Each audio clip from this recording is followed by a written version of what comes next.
उत्तर प्रदेश से इंदिरा जी की नतनी ने दिया है लड़की हूं लड़ सकती हूं का युगांतकारी नारा। हरीश रावत। इंदिरा जी ने उत्तर प्रदेश के चुनाव में गरीबी हटाओ का नारा दिया था। ऐसा ही एक नारा उनकी नतनी प्रियंका ने दिया है, लड़की हूं लड़ सकती हूं। यह नारा वास्तव में युगांतकारी नारा है जो युगों तक याद रखा जाएगा। उक्त बातें कांग्रेस के वरिष्ठ नेता और उत्तराखंड के पूर्व सीएम हरीश रावत ने वाराणसी में कही। हरीश रावत गुरुवार को वाराणसी पहुंचे थे। यहां बाबा विश्वनाथ के दर्शन के बाद उन्होंने कहा कि बाबा विश्वनाथ का दर्शन करना अद्भुत क्षण है जीवन के। उन्होंने कहा कि आज उत्तर प्रदेश और उत्तराखंड में पार्टी की विजयश्री का आशीर्वाद लिया है। उत्तराखंड के पूर्व सीएम हरीश रावत ने प्रियंका गांधी के लड़की हूं लड़ सकती हूं नारे के सवाल पर जवाब देते हुए कहा कि इस नारे से महिलाओं का आह्वान किया गया है।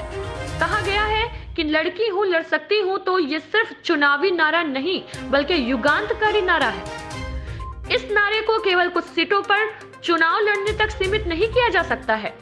हरीश रावत ने आगे कहा कि जिस तरह से उत्तर प्रदेश की धरती से पूर्व प्रधानमंत्री इंदिरा गांधी ने गरीबी हटाओ का नारा दिया था और यूपीए ने 28 करोड़ लोगों को गरीबी रेखा से ऊपर उठाया था, पर हमारा दुर्भाग्य है कि मौजूदा सरकार ने 24 करोड़ लोगों को मौजूदा सरकार ने गरीबी रेखा के नीचे ढकेल दिया है। महिलाओं का आह्वान किया गया है, कहा गया है लड़की हूँ लड़ सकती हूँ। ये एक युगांतकारी नारा है। इस नारे को केवल कुछ सीटों पर चुनाव लड़ने तक सीमित नहीं किया जा सकता है। जिस तरीके से गरीबी हटाओ के नारे को इंदिरा जी ने उत्तर प्रदेश की धरती से दिया था और उस नारे ने गरीबी के खिलाफ एक शाश्वत जंग प्रारंभ की थी जो आज भी लड़ी जा रही है। आज भी आप देख रहे हैं कि यूपीए सरकार के क्रेडिट में बात जाती है कि उन्हें 14 करोड़ भारतवासियों को गरीबी 27 करोड़ भारतवासियों को गरीबी की रेखा से ऊपर उठा करके उनको एक अच्छा जीवन दिया और अब मोदी जी की सरकार ने 24 करोड़ भारतवासियों को और गरीबी के गर्त में धकेलने का काम किया है। तो गरीबी आज भी एक संघर्ष है और इंदिरा जी ने आह्वान किया था इसी उत्तर प्रदेश की धरती से और मुझे फ़ख्र है कि उनकी नातिनी ने एक युगांतकारी नारा दिया है 21वीं सदी के लिए, जो एक ऐसे नारे के रूप में काम करेगा जो महिला शक्ति को हर क्षेत्र के अंदर आगे बढ़ने के लिए प्रेरित करने का काम करेगा। लड़की हूँ लड़ सकती हूँ आज ये हर महिला के स्वाभिमान की अभिव्यक्ति बन गया है, इसलिए इसको मैं सीटों तक सीमित करके नहीं देखता।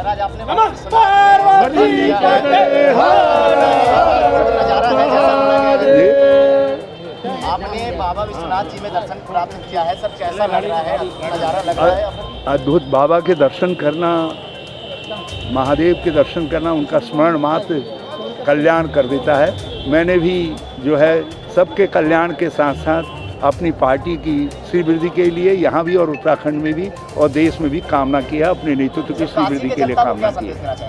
काशी की जनता से मेरा प्रार्थना है कि यमुनोत्री गंगोत्री ने जो है आपने वहाँ से भाजपा को खदेड़ दिया है। हे काशी के निवासियों, अब भाजपा को खदेड़ने की बारी उत्तर प्रदेश की है। आप नेतृत्व करिए, आप और संगम प्रयागराज नेतृत्व करिए, भाजपा को खदेड़ बाहर करिए। आप जो है असली भक्तों को लाइए, मानवता के भक्तों को लाइए। ये जो है केवल नारेबाज और जुमलेबाजों से देश को बचाइए। काशी आएँ और विश्वनाथ जी के शरण में न जाएँ, ये कैसे हो सकता है? तो मैं माँ गंगोत्री और यमुनोत्री दोनों का स्मरण करके, क्योंकि उनके जल से ही बाबा विश्वनाथ का अभिषेक होता है, मैंने उन दोनों का स्मरण करके बाबा को प्रणाम किया है और उनका अभिषेक किया है और मानव मात्र के कल्याण के लिए और अपनी पार्टी की श्रीवृद्धि के लिए कामना की है। कांग्रेस पार्टी क्या लगता है उत्तराखंड में सरकार बना पाएगी, क्योंकि बहुत ही उत्तराखंड में भगवान विश्वनाथ की कृपा से और हमारे बद्रीनाथ केदारनाथ की कृपा से हम उत्तराखंड में सरकार बनाने जा रहे हैं और बहुत अच्छा बहुमत हमको मिल रहा है। जनता ने परिवर्तन के लिए वोट दिया है। जनता ने इस समय स्वयं परिवर्तन का नेतृत्व किया है और उसका लाभ कांग्रेस को मिल रहा है। कांग्रेस उत्तराखंड में सरकार बना रही है और मुझे उम्मीद है कि उत्तर प्रदेश में भी हम स्थितियों को बदलने में और कांग्रेस को पुनः मुख्य धारा में लाने के में सफल होंगे।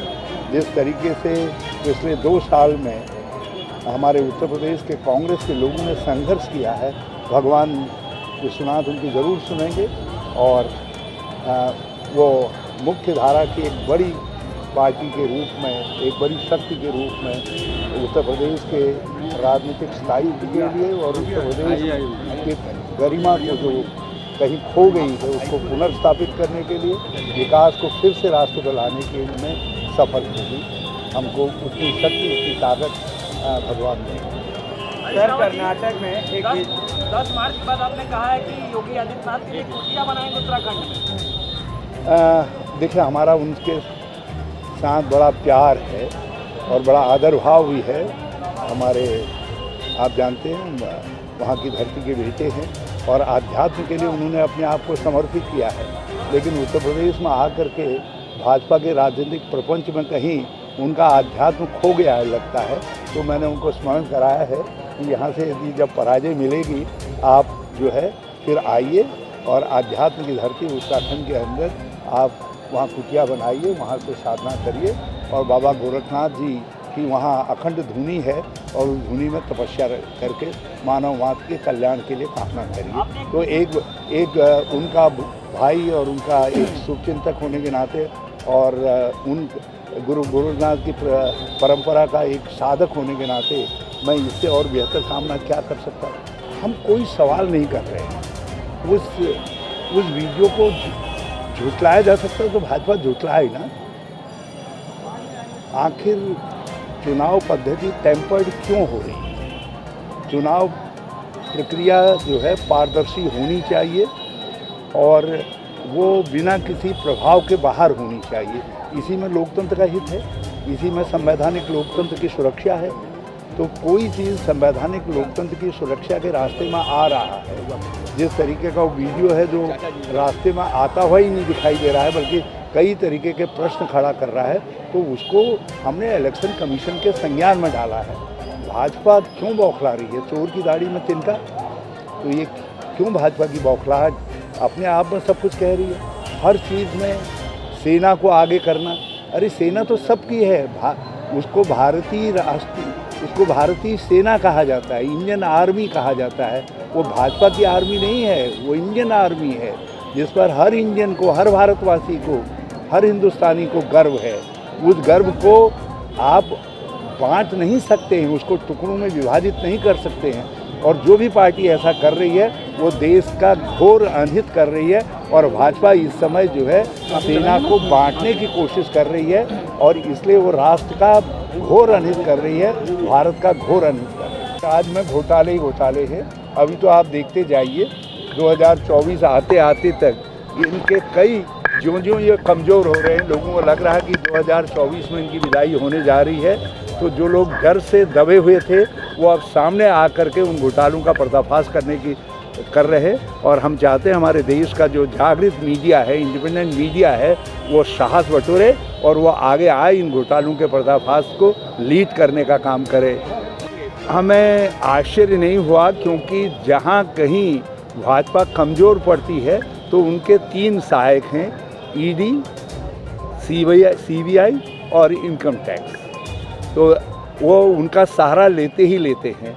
जहां विपक्ष मजबूत है, विपक्ष को कमज़ोर करने के लिए इन हथियारों का इस्तेमाल करते ही करते हैं।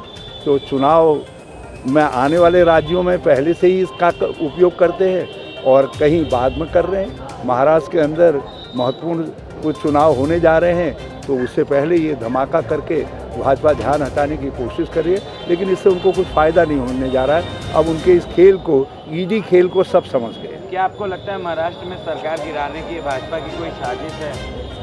नवाब मलिक बहुत बड़े नेता हैं महाराष्ट्र में। न केवल सरकार गिराने की कोशिश हो रही है बल्कि उनको लगता है कि इस तरीके का जो राष्ट्रीय गठबंधन कल खड़ा हो सकता है वो उस तरीके के गठबंधन से भाजपा घबराई हुई है। इसलिए इस तरीके की बहुत सारी हरकतें होंगी आगे आने वाले दिनों में देखिएगा, मगर लोकतंत्र के सिपाही इससे घबराते नहीं हैं। संवैधानिक लोकतंत्र की रक्षा के लिए हर तरीके की कुर्बानी के लिए हम बिल्कुल तैयार हैं। बाबा विश्वनाथ कृपा बनाए रखें, इतना ही चाहते हैं। ब्यूरो रिपोर्ट वाराणसी से।